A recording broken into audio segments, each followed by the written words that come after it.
A vida cristã é uma vida no Espírito Santo de Deus. E nós vamos aprender hoje com o apóstolo Paulo, que viveu uma vida na plenitude do Espírito.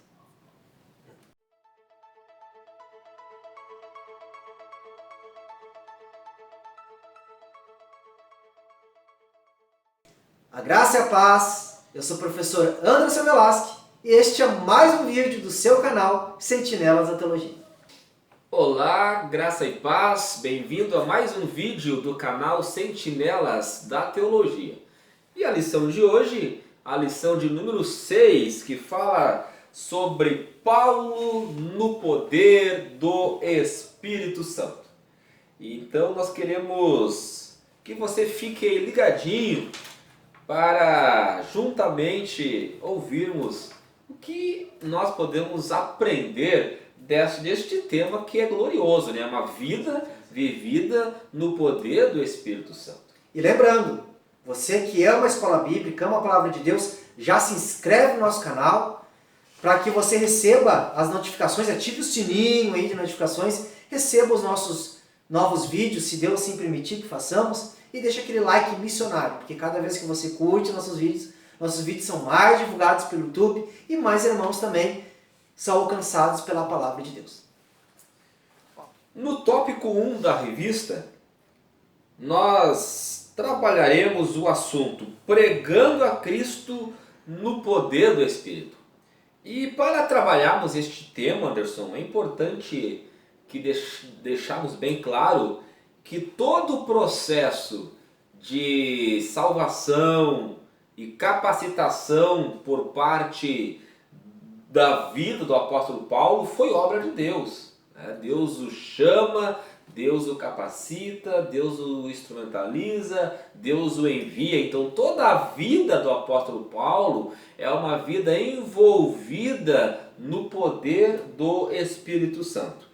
E nós podemos trabalhar a questão da pregação, né, que é o tópico em que nós iremos trabalhar no tópico 1, pregando Cristo no poder do Espírito. Então como é que vemos, Anderson, Paulo nesta dimensão gloriosa, né, na dimensão do Espírito que todo cristão, todo obreiro, todo servo de Deus deve viver, né? Você que nos ouve, uma vida no Espírito é uma vida toda ela conduzida, guiada, controlada pelo Espírito Santo de Deus.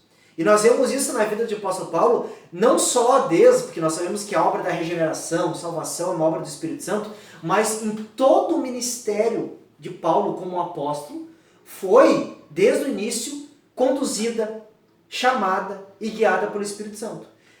Todo cristão deve ter a vida assim, porque alguns se intitulam, se chamam, se escolhem, mas nós vamos ver que Paulo, essa vida plena, uma vida no Espírito Santo, o chamado de Paulo foi pelo Espírito Santo. Nós vamos ver lá em Atos dos Apóstolos, capítulo de número 13, versículo 2, dizendo bem assim: e servindo eles ao Senhor e jejuando, disse o Espírito Santo: separai-me agora, Barnabé e Saulo, o Paulo, para a obra que os tenho chamado. Então, jejuando e orando, e impondo sobre eles as mãos, os despediram. Então nós vemos que o Espírito Santo, que separou, chamou, vocacionou Paulo para ser um missionário, um apóstolo, um plantador de igrejas, pastor Daniel. E nós vamos ver que quando Paulo é enviado, chamado, enviado aos gentios para levar este evangelho do Cristo crucificado, nós vamos ver que esse ministério de Paulo também ele era conduzido pelo Espírito Santo. Que nós vamos ver que lá em Atos capítulo 16, e o versículo 6 vai dizer bem assim, ó, Paulo e Barnabé na sua primeira viagem missionária, Atos 16 e 6, e percorrendo a região frígio-gálata, tendo sido impedidos pelo Espírito Santo de pregar a palavra na Ásia, defrontando Mísia, tentavam ir para Betínia, mas o Espírito de Jesus não o permitiu. Olha só, então Paulo só estava aonde o Espírito Santo queria que ele estivesse. E aí, aqui é uma vida cristã no Espírito. Não fazemos mais a nossa vontade. É a vontade do Espírito Santo. É Ele que nos conduz. É Ele que nos guia. É Ele que conduz o ministério do cristão, seja ele qual for o chamado, o ministério. Seja evangelista, seja pastor, seja um diácono, seja o seu ministério. Ele é chamado, ele é escolhido pelo Espírito Santo, ele é enviado e toda a sua vida ministerial é conduzida pelo Espírito Santo. E nós vamos ver como diz o professor Daniel, pregando no Espírito e no poder. E nós vamos ver que lá em 1 Coríntios no capítulo 1, capítulo 2, o versículo 4, Paulo vai dizer bem assim, ó, a minha palavra e a minha pregação não consistiram em linguagem persuasiva de sabedoria, mas em demonstração do poder, em demonstração do Espírito, Espírito em maiúsculo, Espírito Santo, e de poder. Olha o que Paulo estava dizendo. Paulo estava dizendo para o Daniel, quando ele pregava, ele transmitia poder, né? Algo. O que ele estava dizendo? Que a mensagem dele era uma mensagem inspirada pelo Espírito Santo. Ele não pregava aquilo que a carne dele queria que ele pregasse. Você está entendendo? Que quando nós falamos de inspirado pelo Espírito Santo, toda esta palavra ela é inspirada. 2 Timóteo diz isso, toda ela é inspirada e apta para ensinar, corrigir. Então, pregar inspirado é aquele que prega a palavra e que é conduzido, capacitado. Paulo reconhecia que para a sua pregação tivesse efeito, ele precisava da presença, da unção, da capacitação do Espírito Santo. É alguém que reconhece, não basta eu falar bonito, não basta eu ter belas palavras, sem a presença do Espírito Santo na minha vida, sem a unção do Espírito Santo na minha vida, sem ter uma vida na plenitude, em comunhão com o Espírito, conduzido pelo Espírito, e fazendo aquilo que é da vontade do Espírito, que é pregar a Bíblia, a minha mensagem não tem efeito nenhum. Então ele está dizendo isso, que a mensagem dele consistia no Espírito e no poder, conduzida, guiada, inspirada pelo Espírito Santo. Paulo reconhecia, sem o Espírito Santo, a minha pregação não tem efeito nenhum. E não só Paulo, né? A revista está trabalhando de Paulo, mas nós também podemos citar todos os apóstolos e até mesmo o próprio Jesus, que é o maior exemplo, né, de alguém que foi cheio do Espírito Santo. Exato. Lembrando que o Espírito Santo, ele capacita Jesus ao ministério, as curas, os milagres, as obras que Jesus fez no poder do Espírito Santo, dando-nos o exemplo de que somente uma vida no poder do Espírito Santo, uma vida de intimidade com Deus, né? Porque lembrando que esse poder que Deus delega sobre a sua igreja mediante a ação do Espírito Santo que veio para isso, né? Para equipar, para revestir, para instrumentalizar a igreja no serviço do reino de Deus. Isso só é possível, esta vida no Espírito, só é possível mediante uma comunhão com o Espírito. E aí os apóstolos também vêm nesta mesma caminhada, né? Todos que pregaram cheios do Espírito Santo. Os batismos que houve, as curas que houve, as transformações de vidas das pessoas que ouviam as pregações só foram possíveis porque estes homens pregaram cheios do poder de Deus. A vida deles era uma vida vivida, dirigida pelo Espírito Santo de Deus. Os locais que eles iam, os temas que eles abordavam, os milagres que eles operavam não era quando eles queriam.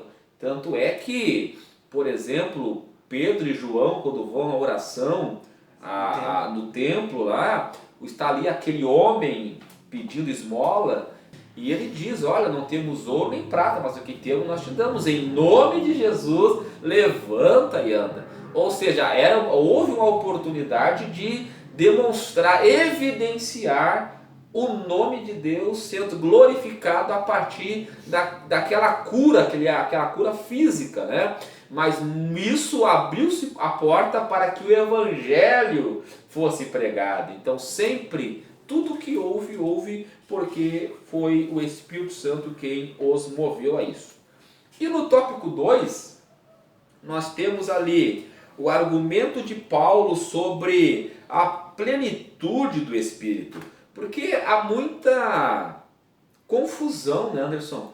e esses tempos ministrando aula no curso do IBE, nosso Instituto Bíblico aqui, alguém me perguntou, tá, mas o que é uma vida ungida? Eu tenho dificuldade para compreender isso. Aí nós explicamos, né, que uma vida ungida é uma vida separada por Deus para o serviço de Deus. Isto é ser ungido, isto é ser separado, né? Deus vocaciona, como vocacionou Paulo, vocacionou os apóstolos e todos os que Deus chama para realizar a sua obra, é Deus quem chama, é Deus quem vocaciona e o separa e o unge, né? O separa para exercer. E é isso que Paulo vai trabalhar então, vai usar argumentos, né, para mostrar a importância de uma vida vivida na plenitude do Espírito Santo. E uma coisa bem interessante é que quando Paulo, para ele demonstrar, nas suas cartas, para Paulo demonstrar às igrejas o que era essa vida na plenitude do Espírito, uma vida no Espírito, cheia do Espírito, Paulo faz um contraste, principalmente na carta aos Gálatas, sobre uma vida na carne, para que as pessoas entendessem o que é um ser humano que não tem a presença do Espírito Santo, que não tem uma vida conduzida, guiada, transformada pelo Espírito Santo, e uma pessoa que tem o Espírito Santo. Porque, como disse o professor Daniel, se faz muita confusão e muito misticismo em cima disso. Tem gente que pensa que ser cheio do Espírito Santo é falar em línguas estranhas. Sim, claro, a língua estranha é uma demonstração, é um dom do Espírito Santo. Não está falando de ser, está falando de fazer. Então é um dom. Sim, nós também falamos em línguas estranhas, cremos no dom de línguas estranhas, na glossolalia, mas Paulo, para demonstrar o que é uma vida na plenitude do Espírito, Paulo faz um contraste. Isso você pode fazer esse contraste na sua aula com seus alunos. Paulo ele vai falar lá em Gálatas o que é uma pessoa que não tem um Espírito, é uma pessoa que é guiada pela carne. E quais são os frutos da carne? Ou seja, quem é carnal, o que ele faz? Prostituição, bebedices, glutonaria, lascívia, facção, inveja, brigas, discórdias. Ou seja, a pessoa que não tem o Espírito Santo é uma pessoa que vive na lascívia, na prostituição, na mentira, na inveja. Porque a carne é isso que ela quer. Daí Paulo vai dizer, mas o fruto do Espírito. Ele vai dizer, o cristão verdadeiro, aquele que foi transformado, salvo pela obra do Espírito Santo. Qual o fruto do Espírito? Amor, paz, longanimidade, bondade, benignidade, mansidão. Aí Paulo vai dizer, aquele que não tem Espírito Santo, ele é mentiroso, ele é lascivo, ele é arrogante, ele é brigão, ele é beberrão. Mas aquele que tem o Espírito Santo, como é que se demonstra? Como é que se percebe essa vida? Porque essa pessoa tem um fruto do Espírito. Essa pessoa, ele ama. Tudo que ele faz, a motivação dele é o amor. Ele tem paz, ele é alegre. Independente da circunstância, ele é alegre porque ele tem a presença de Deus na sua vida. Ele procura fazer o bem. Ele não tem comunhão com o que é mal, mas com aquilo que é bom. Isso é bondade. É uma pessoa que tem temperança, domínio próprio. É aí que você distingue, porque tem muitas pessoas que falam línguas, profetizam, mas não têm amor. Não têm paz. Não têm bondade. Mas a Paulo, o argumento dele para mostrar o que é uma vida na plenitude é isso. Uma pessoa sem Espírito Santo não consegue ter paz, não consegue ter amor. Mas o Espírito Santo, ele transforma, ele coloca uma nova natureza, ele transforma, ele regenera. E agora aquela pessoa que era só carnal, que só queria glutonaria, bebedice, lascívia, prostituição, essas coisas da carne, agora essa pessoa, ela tem amor, ela tem paz, ela tem comunhão com o que é bom e não com o que é mal. Ele é benigno, ou seja, ele procura fazer o bem para o próximo e não faz mais aquilo que não agrada ao seu próximo. E isso é uma vida, professor Daniel, segundo Paulo, na vida cheia, conduzida na plenitude do Espírito Santo. E entendendo desta forma, nós conseguimos dimensionar e também podemos trabalhar aqui para reparar um erro que existe no meio pentecostal com relação ao que é o avivamento. Perfeito. O que é o avivamento? Muito bem lembrado. Essa plenitude do Espírito, ela nos leva a uma vida avivada. pelo poder do Espírito Santo para quê? Ou o que significa isso? Ser avivado é ser uma pessoa que tem prazer na oração, tem prazer na leitura da palavra de Deus, tem prazer no jejum, tem prazer de estar em comunhão com os irmãos no momento de culto, onde é a expressão da nossa adoração a Deus. Ser avivado é viver longe das práticas do pecado, não desejar mais as coisas deste mundo. Não ter mais comunhão com as coisas do pecado. Não colocar os olhos, diante dos olhos, coisas impuras. Não deixar o coração ser alimentado por coisas que escravizam, aprisionam e afastam o homem de Deus. Ou seja, todas essas obras da carne que o Anderson acabou de listar ali na carta de Paulo aos Gálatas. Então, ser avivado é o que Paulo vai dizer, viver uma vida guiada pelo Espírito Santo. Aí é que consiste essa plenitude, este avivamento. Não é só falar línguas estranhas. Não é barulho. Porque tem gente que resume o poder com as línguas estranhas. Tem gente que acha que avivamento é barulho. É movimento humano, não. É como o Senhor está falando. É um barulho, não um barulho que você vê nos cultos. É um barulho que você vê na mudança de vida na sociedade. Que vai causar o embate, que vai causar a perseguição, que vão te chamar, né, de antiquado, de retrógrado, de conservador. Que vai reduzir o adultério, vai reduzir a criminalidade, vai reduzir a prostituição, vai reduzir a fornicação. Este barulho é que o avivamento traz, essa mudança, esse choque de cultura. A cultura do mundo contra a cultura cristã. É isto que é uma vida avivada, uma vida vivida para a glória de Deus, evidenciada através do viver diário. Isso é viver no Espírito. Isso é viver uma vida na plenitude do Espírito Santo. Isso é viver o pleno avivamento. Uma vida transformada, como o Jonas Eduardo vai dizer, né? As afeições são mudadas e levadas para termos mais comunhão com Deus, servirmos melhor a igreja e abençoarmos as pessoas a partir da pregação da verdade de Deus. E esta bênção deve ser resultado em salvação. Amém. E no tópico 3, nós vamos falar sobre a fonte do ensino de Paulo sobre o Espírito Santo aos Efésios. Aqui, professor Daniel, o escritor, o comentarista da revista, ele vai usar Efésios. Sim, nós encontramos referências. Mas eu vejo a principal fonte do ensino de Paulo sobre o Espírito Santo, eu vejo na primeira carta aos Coríntios. Eu encontro essa principal fonte, você pode trabalhar isso com a sua turma, com a sua classe, capítulo 12, 13 e 14. Porque no capítulo 12, Paulo vai falar assim, ó, a obra de Deus ela é feita pelo poder do Espírito Santo. Ele vai falar dos ministérios, só evangelista aquele que o Espírito Santo separa para ser evangelista. Só é pastor aquele que o Espírito Santo vocaciona para ser pastor. Daí ele vai falar dos dons. Porque a obra de Deus, professor Daniel, ela é feita, é Deus fazendo a sua obra através do homem. É o Espírito Santo quem faz através de nós. E para isso o Espírito Santo concede dons. Daí ele vai dizer, a obra de Deus ela é feita e o Espírito Santo dá dons. Ele vai dar a alguns o dom da palavra da sabedoria, para outros o dom de discernimento de espíritos, para outro o dom da cura, para outro o dom de maravilhas, para que o poder e a presença de Deus se manifeste em nosso meio. Então que Paulo vai dizer, ó, o cristão, a vida ministerial dele, ela é chamada e vocacionada pelo Espírito Santo, ela é feita no poder, pelos dons que o Espírito Santo concede a quem lhe apraz, conforme a vontade dele. Ele vai dizer depois, mas tudo isso deve ser feito, ele vai falar isso no capítulo 12. E no capítulo 13 ele vai dizer, mas tudo isso deve ser feito debaixo, subordinado ao fruto do Espírito. Porque ele vai começar, ele vai encerrar o capítulo 12 dizendo, mas eu passo, ele vai dizer bem assim, o último versículo do capítulo 12, procurem com zelo os melhores dons, mas eu passo a mostrar-vos um caminho muito mais excelente. Ele vai começar a falar do fruto.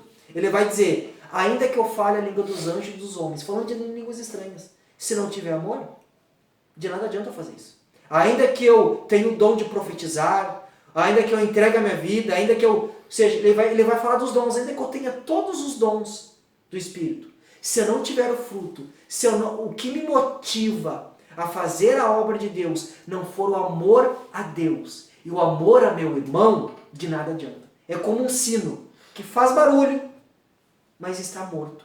Então Paulo está dizendo, ele vai começar a falar, a vida cristã, a obra de Deus é chamada pelo Espírito Santo, é feita no poder do Espírito Santo, e só vale, só tem valor diante de Deus, só é de fato verdadeiro aquele que faz debaixo do fruto, com amor, para a glória de Deus, para o bem-estar do seu irmão. E depois ele vai no capítulo 14 pegando tudo isso, os dons e os frutos na nossa vida, na vida do cristão, na plenitude do Espírito, tudo isso, o dom e o fruto, sendo vivido e praticado para quê? Para a glória de Deus e para a edificação da igreja. Olha o que Paulo está dizendo, que uma vida na plenitude do Espírito é uma vida transformada, como disse o pastor Daniel, que não tem mais comunhão com o pecado.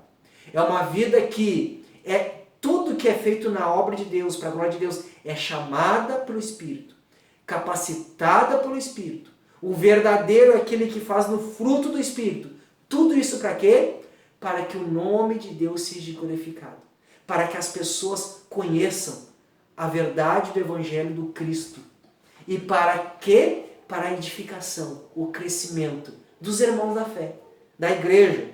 Então tudo isso, Deus nos dá dons, Deus nos chama, o Espírito Santo muda a nossa vida, para quê? Para que aquele que está do nosso lado, nosso próximo, nossos irmãos, sejam abençoados, sejam edificados, através daquilo que Deus nos dá, e para que o nome do Senhor seja divulgado e seja glorificado. Ou seja, viver no poder do Espírito é viver para adoração a Deus e para o serviço de Deus. Desta forma nós encerramos este vídeo pedindo que o Senhor nos instrumentalize, a nós, a você, professor da escola bíblica, a você, pregador, a você, pastor, que Deus instrumentalize as nossas vidas para a adoração a Ele e para o serviço dEle. Que desta forma o nome de Cristo é glorificado, porque o Espírito Santo foi dado para isso, para glorificar Deus através do serviço que Ele equipara a sua igreja a fazer. Isso é uma vida cheia do Espírito, uma vida que quer comamos, quer bebamos. É tudo para a glória de Deus.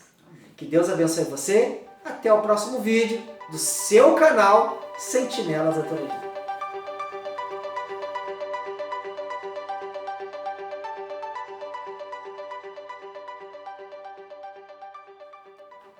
Está gravando, meus irmãos.